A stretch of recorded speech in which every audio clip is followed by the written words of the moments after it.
नमस्ते दोस्तों, मेरा नाम है विक्रम और आज की इस वीडियो में हम लोग बात करेंगे कि हम लोग कैसे अलग अलग 5-6 तरीकों से जो है गोल्ड ईएमआई पर बाई कर सकते हैं। तो दोस्तों देखिए, सबसे पहला तरीका होता है किसी भी ज्वेलर से गोल्ड बाई करने का, वो भी ईएमआई पर। तो आप लोगों को इसमें जो है बड़े बड़े ब्रांड जो है वो ईएमआई पर गोल्ड देते हुए नहीं दिखेंगे। इसमें आप लोगों को जो लोकल ज्वेलर्स है, जो आप लोगों के एरिया के लोकल ज्वेलरी शोरूम्स चलाते हैं, वो लोग आपको दिख जाएंगे कि वो लोग ईएमआई पर आप लोगों को गोल्ड जो है वो दे दे। लेकिन उसमें क्या होता है दोस्तों कि बहुत सारे जो ज्वेलर होते हैं वो या तो हॉलमार्क ज्वेलरी सोल्ड आउट नहीं करते, या फिर हॉलमार्क ज्वेलरी सोल्ड आउट भी करते हैं तो उनके मेकिंग चार्जेस थोड़े से हो सकता है ज्यादा हो। तो आप लोगों को वो कंफर्म कर लेना होगा कि आप लोग जो गोल्ड की ज्वेलरी उन लोगों से बाई कर रहे हैं वो हॉलमार्क हो और उसके साथ साथ जो है उसमें मेकिंग चार्जेस वगैरह ज्यादा ना हो।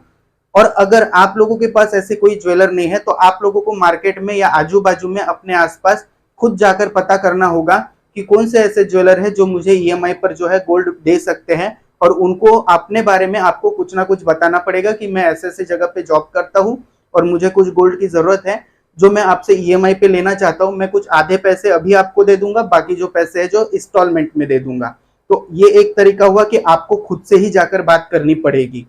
दूसरा एक तरीका ज्वेलर्स लोग और अपनाते हैं कि बहुत सारे जो ब्रांडेड ज्वेलर्स वगैरह हैं वो ईएमआई पे इंस्टॉलमेंट पे आप लोगों से पैसा लेते हैं। जैसे 2,000 रुपए प्रति महीना, 3,000 रुपए प्रति महीना वो आपसे हर महीने लेते हैं और 11 या 12 महीने के बाद में आप लोगों को गोल्ड की ज्वेलरी देते हैं और उसके ऊपर कुछ मेकिंग चार्जेस में छूट वगैरह भी देते हैं। तो अलग अलग ज्वेलर्स की अलग अलग स्कीम्स होती है कि वो कैसे जो है वो स्कीम चलाते हैं। तो इस तरीके से भी जो है आप लोग ईएमआई पर गोल्ड जो है बाई कर सकते हैं। हाँ, हो सकता है कि आपके आसपास अगर आप रूरल एरिया में रह रहे हो तो ऐसे ज्वेलर ना हो, लेकिन सिटी में आप लोगों को कोई ना कोई ऐसे ज्वेलर जो है वो मिल जाएंगे जो हर महीने आपसे इंस्टॉलमेंट लेंगे, लेकिन वो लोग पहले आपसे पैसे लेंगे, उसके बाद में आपको गोल्ड देंगे। अब बात करते हैं दोस्तों दूसरे तरीके की कि अगर आपके पास में क्रेडिट कार्ड है तो मान के चलिए आपकी चांदी चांदी है। देखा जाए तो बहुत सारे लोग बोलते हैं कि ईएमआई पे जो है गोल्ड क्रेडिट कार्ड से हम लोग बाई नहीं कर सकते, लेकिन उसका एक तरीका है। देखिए, आप किसी भी ज्वेलर के यहाँ जाएंगे और बोलेंगे कि ये जो मैं गोल्ड ले रहा हूँ इसमें आप नो कॉस्ट ईएमआई करके दे दीजिए। नो कॉस्ट ईएमआई क्या होती है कि जो उस चीज की वैल्यू होती है उतनी ही वैल्यू का आपसे पैसा कट होता है और कोई एक्स्ट्रा चार्जेस आप लोगों को नहीं लगते हैं। लेकिन आप जब किसी भी ज्वेलर के पास में नो कॉस्ट ईएमआई के बारे में पूछेंगे तो वो बोलेंगे कि नहीं, गोल्ड पे नो कॉस्ट ईएमआई नहीं होती है।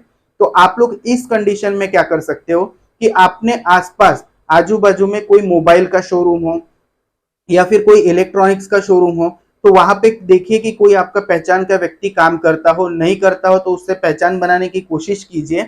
और मोबाइल पे, इलेक्ट्रॉनिक्स प्रोडक्ट पे बहुत सारे जो है नो कॉस्ट ईएमआई के ऑप्शन आते हैं। तो आप जो है उनको अपने क्रेडिट कार्ड से नो कॉस्ट ईएमआई करवा लीजिए उनसे। उनको 200-300 रुपए जो है आप लोग ऑफर भी कर सकते हैं कि अगर आपको नो कॉस्ट ईएमआई मिल रही है तो जिसमें आपका कुछ एक्स्ट्रा कॉस्ट नहीं जा रहा है, तो आप लोग उनसे जो है इतना तो करवा ही सकते हो। उनको कुछ फेवर के लिए 200-300 रुपए जो है ऑफर कर सकते हो अगर जान पहचान के व्यक्ति नहीं है तो। और जान पहचान के व्यक्ति है तो आपको कोई भी टेंशन की जरूरत ही नहीं है। तो आप लोग जो है वहां से नो कॉस्ट ईएमआई करवा के आप ईएमआई जितनी आपको चाहिए उतनी करवा लीजिए, उनसे पैसे ले लीजिए कैश में। क्योंकि बहुत सारे ऐसे लोग हैं जो कैश में पेमेंट्स करते हैं इलेक्ट्रॉनिक शोरूम पे या फिर मोबाइल की शोरूम्स पे। और कुछ कुछ ब्रांड तो ऐसे हैं, जैसे कि एक सिम का बहुत बड़ा ब्रांड है इंडिया में, मैं हालांकि नाम बराबर उसका नहीं ले सकता क्योंकि शायद वीडियो में प्रॉब्लम हो। जैसे मैं मान के चलता हूँ जियो करके एक ब्रांड है, आप अंदाजा लगा लीजिएगा। तो जियो करके जो ब्रांड है वो साथ ही साथ में अपने यहाँ पे मोबाइल्स भी सोल्ड आउट करता है, लेकिन उनके मैनेजर्स पे या उनके स्टाफ्स पे इतना प्रेशर रहता है मोबाइल सेल्स करने का कि उन लोग जो है कटिंग्स में जो है मोबाइल सेल करते हैं छोटे मोटे रिटेलर्स को। वो कैसे करते हैं कि मान के चलिए किसी के पास क्रेडिट कार्ड है, उस क्रेडिट कार्ड पे 2,000 रुपए 3,000 रुपए इंस्टेंट डिस्काउंट कभी कभी आते हैं या फिर नो कॉस्ट ईएमआई के ऑफर आते हैं। तो इंस्टेंट जब भी डिस्काउंट आते हैं तो वो क्या करते हैं कि जैसे मान के चलिए आपके कार्ड पे 2,000 रुपए का इंस्टेंट डिस्काउंट है तो आप लोगों को सिर्फ 1,500 रुपए प्रोवाइड करेंगे, 500 रुपए वो जो है अपने पास रख लेंगे और वो जो 500 रुपए का बेनिफिट है अगले छोटा मोटा रिटेलर है उनको डिस्काउंट दे देंगे। तो इस तरीके से जो है आप अपने क्रेडिट कार्ड का पूरा पूरा यूज कर सकते हो नो कॉस्ट ईएमआई के लिए, और वो जो पैसा मिलता है उससे आप जो है गोल्ड खरीद सकते हो। तो हो गया, एक तरीके से देखा जाए तो आपको जो गोल्ड मिला वो जो है ईएमआई पर ही मिला। इसके साथ साथ दोस्तों ऑनलाइन साइट्स पे, अगर ऑनलाइन साइट्स की हम लोग बात करें तो फ्लिपकार्ट, अमेजोन जैसी साइट्स जो है वो आप लोगों को इंस्टेंट डिस्काउंट देती है गोल्ड कॉइन खरीदने के ऊपर। अब ये गोल्ड कॉइन अगर आप खरीदेंगे तो ईएमआई अगर आप लोग करेंगे तो जो उसकी एक्चुअल वैल्यू है वही लगती है। लेकिन अगर इंस्टेंट डिस्काउंट की बात करें तो इंस्टेंट डिस्काउंट ये होता है कि जो आप 11, 12, 15 हजार रुपए का गोल्ड कॉइन खरीद रहे हैं उसके ऊपर आप लोगों को कुछ इंस्टेंट डिस्काउंट मिलता है। तो इस कंडीशन में आप लोग क्या कर सकते हैं, मैं एक एग्जांपल के तौर पे आपको बताता हूँ। मुझे अभी एक टैबलेट खरीदना था, उस टैबलेट की प्राइस थी 30,000 रुपए। अगर वो टैबलेट में नो कॉस्ट ईएमआई पे करवाता तो मुझे 30,000 रुपए में मिलता। लेकिन मेरे कार्ड में जो लिमिट थी वो थी 60,000 रुपीज की। तो मैंने क्या किया, उस पे नो कॉस्ट ईएमआई ना करवा के जो है इंस्टेंट डिस्काउंट ले लिया। तो जब मैंने उस पे इंस्टेंट डिस्काउंट लिया तो वो टैबलेट मुझे पड़ा 23,500 रुपए का। अब ये 23,500 रुपए जो है मैं अपनी जो बची हुई जो मेरी क्रेडिट लिमिट है वो कहीं से जो है स्वैप करवा लूंगा नो कॉस्ट ईएमआई में। तो 23,500 रुपए में मैंने प्रोडक्ट भी खरीद लिया और साथ ही साथ उस पे नो कॉस्ट ईएमआई भी करवा लूंगा। तो इसका भी जो है आप लोग फायदा उठा सकते हैं। आप लोग एक बार में गोल्ड कॉइन खरीद सकते हैं, उस पे इंस्टेंट डिस्काउंट ले सकते हैं और बची हुई क्रेडिट लिमिट को कहीं पे दूसरी जगह पे जो है स्वैप कर सकते हैं। अब बात करते हैं दोस्तों, ये दोनों ऑप्शन अगर आपके पास ना हो कि कोई ज्वेलर जो है आप लोगों को ईएमआई पर गोल्ड नहीं दे रहा हो या फिर आपके पास में क्रेडिट कार्ड ना हो, तो उस कंडीशन में हम लोग क्या कर सकते हैं। तो उस कंडीशन में हम लोग तीसरा अपना जो फॉर्मूला वो यूज कर सकते हैं। तीसरा फॉर्मूला क्या है कि अगर आपके पास में किसी भी बैंक का डेबिट कार्ड है तो उस बैंक के डेबिट कार्ड पे हमेशा कुछ ना कुछ ऑफर्स आते रहते हैं डेबिट कार्ड ईएमआई के। तो डेबिट कार्ड ईएमआई में क्या होता है कि आपके डेबिट कार्ड पे एक लिमिट सेट कर दी जाती है बैंक की तरफ से। बैंक आपको लिमिट देता है और उस लिमिट तक का आप कोई भी जो है प्रोडक्ट आप लोग बाई कर सकते हो।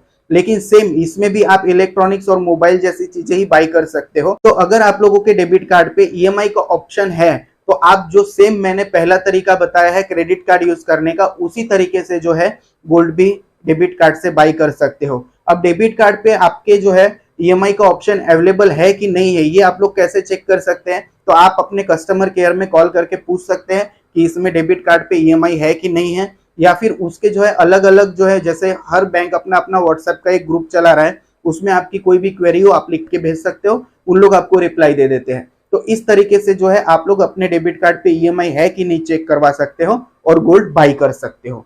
अब जान लेते हैं दोस्तों कि ये तीनों ऑप्शन आप लोगों के पास में नहीं है, लेकिन बहुत सारे लोगों का सवाल रहता है कि क्या बजाज फिनसर्व के जो कार्ड होता है उसके ऊपर हम लोग गोल्ड बाई कर सकते हैं। तो दोस्तों टेक्निकली तो उस पर भी गोल्ड बाई नहीं कर सकते, लेकिन इसी तरीके से जो है हम लोग, जो मैंने आपको पहले 2-3 तरीके बताए हैं, उसी तरीके से बजाज फिनसर्व के भी कार्ड को आप लोग यूज कर सकते हो। लेकिन एक चीज का ध्यान रखिएगा, बजाज फिनसर्व के बहुत सारे टर्म्स एंड कंडीशंस है, तो बहुत कम चांसेस है कि आप लोगों को जो है बजाज फिनसर्व का आपको नो कॉस्ट ईएमआई वगैरह ऐसी कोई चीज मिल पाए। लेकिन इस कंडीशन में आप क्या कर सकते हो कि आपके किसी जान पहचान वाले को, किसी को भी अगर कोई प्रोडक्ट कैश में खरीदना है तो आप उसको ये बोलिए कि भाई वो कैश मुझे दे दीजिए, मैं अपने नाम पे जो है फाइनेंस इस प्रोडक्ट को करवा लेता हूँ। तो ये बहुत क्लोज अगर आपकी किसी के साथ फ्रेंडशिप हो और वो कैश में कोई चीज बाई कर रहे हो तो ही जो है बजाज फाइनेंस के कार्ड पे आप लोग गोल्ड बाई कर सकते हो।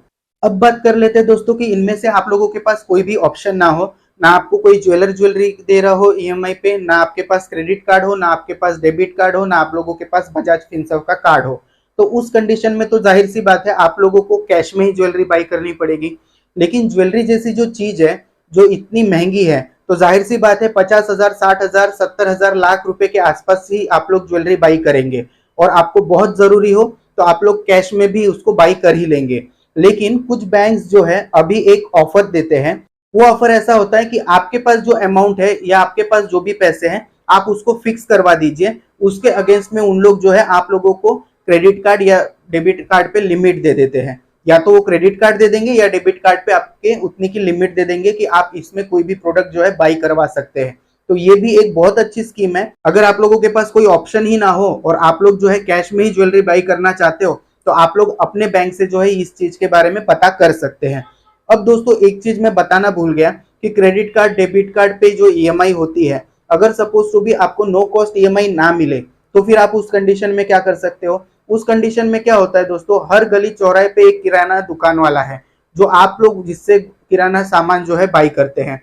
तो उस कंडीशन में आप लोग उस किराने वाले को या फिर किराने दुकान वाले को एक चीज बोल सकते हैं कि भाई मुझे कुछ पैसों की जरूरत है, मेरे पास एक क्रेडिट कार्ड है या फिर डेबिट कार्ड है, उस पे जो है आप स्वैप कर दीजिए। और स्वैप करने के बाद में उसका जो भी चार्ज होगा 2.5%, 3% उन लोगों को चार्जेस लगते हैं, वो चार्जेस आप लोग उनको पे कर दीजिए रिटर्न में, और बाकी जो बचे हुए पैसे हैं वो ले लीजिए और आपके क्रेडिट कार्ड पे नो कॉस्ट ईएमआई करवा लीजिए। हालांकि 2.5 से 3% आपका जाएगा, लेकिन 2.5-3% में अगर आपको ईएमआई पे अगर कोई चीज मिल रही है, वो भी गोल्ड जैसी चीज, तो ये भी एक बेटर ऑप्शन हो सकता है।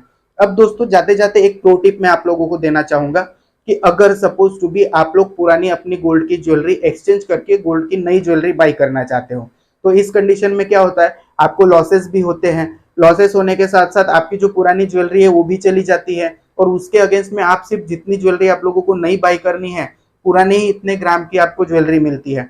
तो उस कंडीशन में आप एक फायदा उठाइए कि अगर आप लोग पुरानी ज्वेलरी को एक्सचेंज करके न्यू ज्वेलरी बाई करना चाहते हैं, तो उस पुरानी ज्वेलरी को किसी भी बैंक में, जो आपका बैंक है या फिर और कोई बैंक है, उस पर गोल्ड लोन ले लीजिए।